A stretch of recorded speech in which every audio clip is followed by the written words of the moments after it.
What we're calling interruptions are really invitations. What we're calling interruptions are really invitations.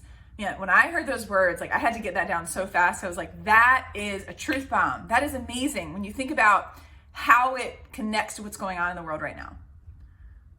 I don't know about you, but it seemed like the pandemic has interrupted everything. Like it was kind of like, okay, so you had this sense of what normal was, and yeah, all that's gonna go away. People are calling it the great pause, maybe like the great interrupter. And when we're interrupted, we don't like it. So it seems like everything was interrupted. Our sense of normal, our schedules were interrupted. The way that we do work was interrupted. Having kids at home, having our significant other at home, like everybody having a home office and being homeschooled. That's a huge interrupter. Not being able to go on vacation, being limited in our travel. Like all of these things have been huge interruptions that nobody really asked for, right?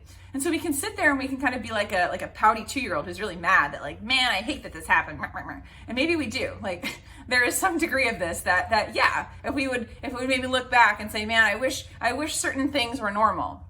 But I would challenge you or invite you to maybe consider a different way of thinking about it. What if what's going on right now isn't some big interruption meant to just tick you off? But what if what's going on is actually an invitation?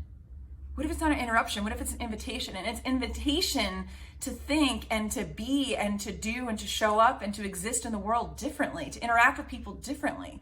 What if it's an invitation to prioritize things differently, to prioritize things like time with family or time with friends or your own health and well-being? I mean, I think the number of people that, for instance, have started walking, moving regularly, perhaps some getting more sleep, making their own meals, like those are all good things.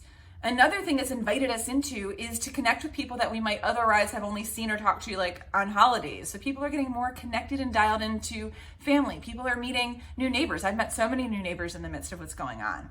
If you're an organization, it's an invitation to innovation, right? Because when we are in a state where everything is different and the future is uncertain, that can be a really exciting time as an organization because we can say, oh my gosh, what was not possible before that is possible now? So it could be an invitation to innovation. It could be an invitation for us to care about and focus on people, not as cogs in a machine, but as human beings, to actually stop and care about how they're doing. Like we're having more meaningful conversations with people about who they are and how they're doing and how we can support each other, and offering more compassion and grace and hope, like and recognizing our shared humanity. That's an amazing thing. What a fantastic thing to be invited into. So I want you to think about your own life as you're in the midst of responding to what's going on right now. How could you shift your mindset instead of being mad at the interruption? Right? How can we say instead that, wow, thank you for the invitation? And what has this been an invitation for you to do differently? I'd love to know below.